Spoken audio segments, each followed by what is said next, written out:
อกหวานบานคนมาเก่งเวลาหาใจไปสักจะรอกกะเกี่ยวกันบ้างอยากไปลงวังไม่ออกวังแก้วอ๋อมาเป็นแก้วได้เพ่นเลยพายมาปวดคนตาได้มาปวดให้เป็นกระดิ่งนอเมียโลมาเด้อเรากิบมาวังหอมดอกหักเอ้ยมาวังขันน้ำดอกขันเขาถือเขาว่าเป็นนอพอโลแพ้มาวันแล้วเป็นอย่างเดียวตามือดีสิมือไรเนื้อบ่สบายละพายมาวันแล้วเรื่องบ่มีเจ้าอย่าหาได้ละเรื่องบ่มาจะอย่าซื้อเรื่องบ่คือ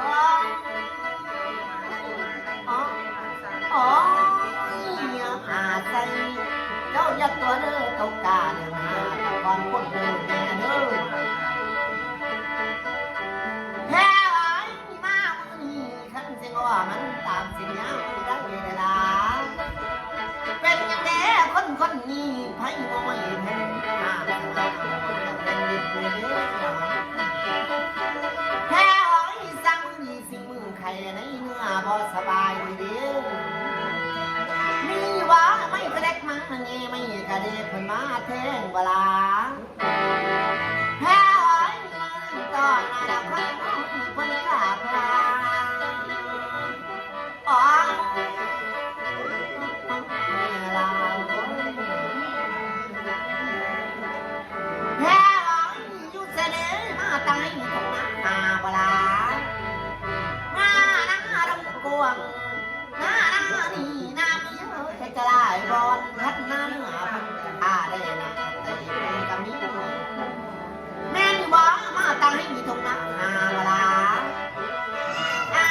ยืมมันสั้นคิดให้มันเพียงลมช่วยเด้อหาลอยแม่เจ้ากาก้อนคนน้องเจ้ากางาน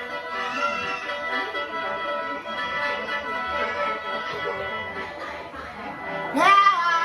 นี่บ่มาตะกุน้ำบ่ก็สาลาเวลายืมมันสั้นคิดให้มันเพียงลมช่วยเด้อหาลอยมา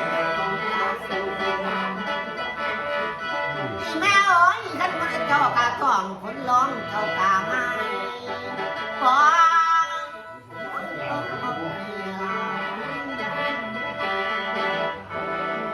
แพ้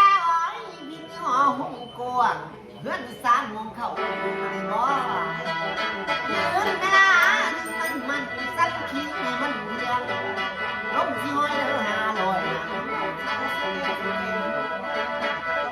แพ้มาแต่เสด็จมาแต่คุกแต่เข้าบ้านเก่าเมืองหลังเวลาแพ้แม่นลีบ่ให้โน่นกะโน่นเวลาขั้นสามที่จังสีเสื้อขั้นสามเพื่อกันเสียวอะไรครับ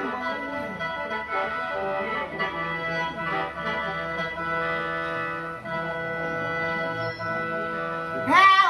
มาอันเด้เรื่องมันมีเจ้าสัญญาทีเดียวเรื่องว่ามังเจ้าข้าเสื้อเรื่องมาเพื่อโอ้ยเจ้ามาใส่บอกทำไมเจ้ายัดตัวเด้อตกตาแต่ก่อนคนในเมืองแพ้มีอยู่ว่ากันเมื่อเจ้ากาต้องคนร้องเจ้ากาง่ายมีว่าเขาเลี้ยงแล้วเสือแล้วกินไก่ขันห้ากินไก่ลอยตามมาในด้านเขามีว่าเมื่อปากแรกขันมาแก่ปากกว้างหนึ่งคืนก็ใส่วังลามีว่ามาตะลงไปเตะไปไทยมึงไปเที่ยวแพ้นี่จะเจ้าเด้อต่อยน้องนั่นบ่ได้เกี่ยวบ่แม่กินแก่บ่ไอ้นอนกันนอนเลยล่ะพี่พ่อไปเร็วเพิ่นสิคือว่าลองจานอยู่บ่เพิ่นสิบ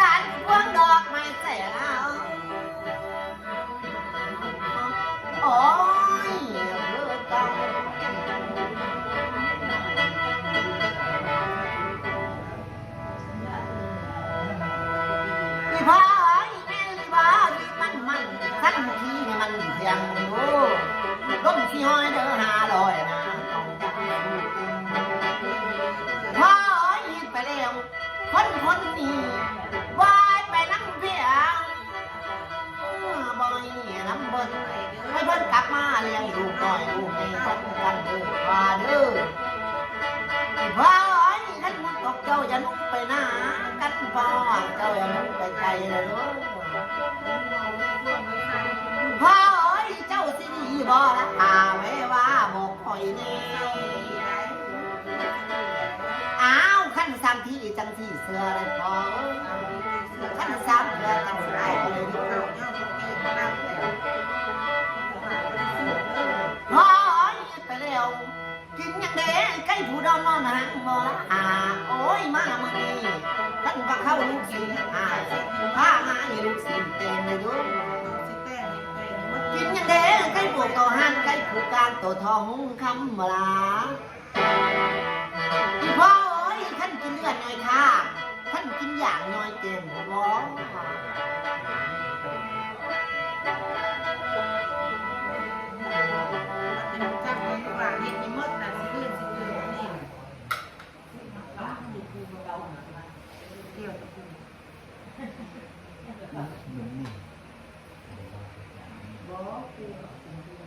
ลูกประจำตัวแล้วก็มีเด้อเราเป็นเบาหวานอยู่บ่เบ๊ะเบาหวานจักตาลายจักกุศลโอ้ยมุนตีนตาลายบ่ายมากกับปิ่นหลักที่นะเข้ามากับปิ่นแล้วบ่ายกับเมื่อยแล้วกับกองเอาเนาะแล้วก็เน้นนะหันใจกับบติดคือพอสิตายอยู่เลยนี่เราคิดไว้เมื่อแล้วก็